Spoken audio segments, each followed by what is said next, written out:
जय हिंद मित्रों। आज फिर उसी बात को लेकर के आपके सामने आया हूं कि आखिर हमारे देश में हिंदुओं की इतनी बुरी हालत क्यों है, मेरी और आपकी इतनी बुरी हालत क्यों है। तो जवाब आज फिर मेरे दिमाग से सिर्फ एक आता है कि मेरे देश में कानून एक नहीं चलता। कानून एक नहीं चलता, मेरे लिए अलग, उनके लिए अलग। हम जिस धर्म की बात करते हैं ना, अरे वो तो उन मंदिरों में रहता है जो सरकार के अधीन है। और इस देश में मस्जिद, मदरसे और चर्च किसी सरकार के आदमी की इतनी औकात नहीं है कि बिना उनकी मर्जी के उसके गेट तक पे खड़ा हो जाए। आखिर क्यों? जब देश एक है, संविधान एक है, इसमें रहने वालों को एक होने की शिक्षा दी जाती है, तो ये भेदभाव क्यों? आपको पता है ये आए दिन ओवैसी, आजमी और आजम जैसे लोग क्यों भारत माता को डायन तक बोल देते हैं, वंदे मातरम का विरोध कर देते हैं, भारत माता की जय बोलने से इनकार कर देते हैं? क्योंकि ये उनका धार्मिक मामला होता है। और हमारे देश में धार्मिक अलग है, संवैधानिक अलग है, लेकिन सिर्फ लागू हिंदुओं पे होता है। क्यों भाई, क्यों? मैं नहीं मानूंगा फिर, लेकिन अगर मैं नहीं मानूंगा तो मुझे ठोक देंगे उठा के। क्यों? क्योंकि हम फेसबुक पे भोंकते हैं। 4 साल हो गए भोंकते भोंकते सड़कों पे मुझे, घर परिवार व्यापार सब छोड़ छाड़ के। कितने लोग जुटे होंगे? 1000, 500, 2000।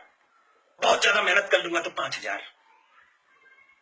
इस 1.25 करोड़ की आबादी में 5000 को सुनने वाला कोई है? लोकतंत्र है, लोगों की सुनी जाती है। अब भी वक्त है, निकल आओ घरों से। मत घमंड करो इस पैसे पे, अन्यथा अगर घमंड करना है ना तो एक बार घमंड करने से पहले जाओ कैराना।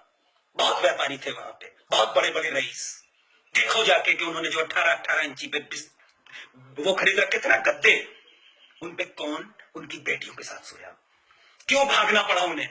पैसा तो बहुत था ना उनके पास। पूछो जाके कश्मीरी पंडितों से कि आखिर क्यों उन्हें कश्मीर छोड़ना पड़ा, किस कानून के तहत उनसे कश्मीर छुड़वाया गया। तो जवाब सिर्फ एक आएगा कि मेरे लिए कानून अलग है, मेरे लिए मतलब हिंदुओं के लिए कानून अलग है इस देश में, और उनके लिए अलग। ऐसे नहीं चलेगा, पूछना पड़ेगा आखिर क्यों है। आखिर इस देश में 2 कानून किस हिसाब से चलते हैं जब संविधान एक है, जब यहाँ के लोग एक हैं? पूछना पड़ेगा। ये सवाल आज मैं कर रहा हूं, हर इंसान को अपने आप से करना पड़ेगा। अन्यथा यकीन मानो एक और बांग्लादेश बनने की देर है। और एक और जब बांग्लादेश बन जाता है तो वहां पैसा, अमीर, गरीब, ब्राह्मण, बनिया, ठाकुर नहीं चलता। वहां सिर्फ काफिर, काफिर, काफिर चलता है। जरूरत है मेरे देश को, वक्त है एक देश एक कानून लागू करवाने का। आ जाइए, मैंने मुहिम छेड़ दी है, प्रयास कर रहा हूं पूरे देश में लोगों को इकट्ठा करने का। आ जाइए, अब भी वक्त है, साथ दीजिए और देश में एक कानून व्यवस्था लागू करवाइए जो मेरे ऊपर भी लागू हो, उनके ऊपर भी लागू हो। या तो मंदिरों को आजाद कराओ, या फिर मंदिरों, मस्जिदों और चर्चों पर भी टैक्स लगाओ। जय हिंद।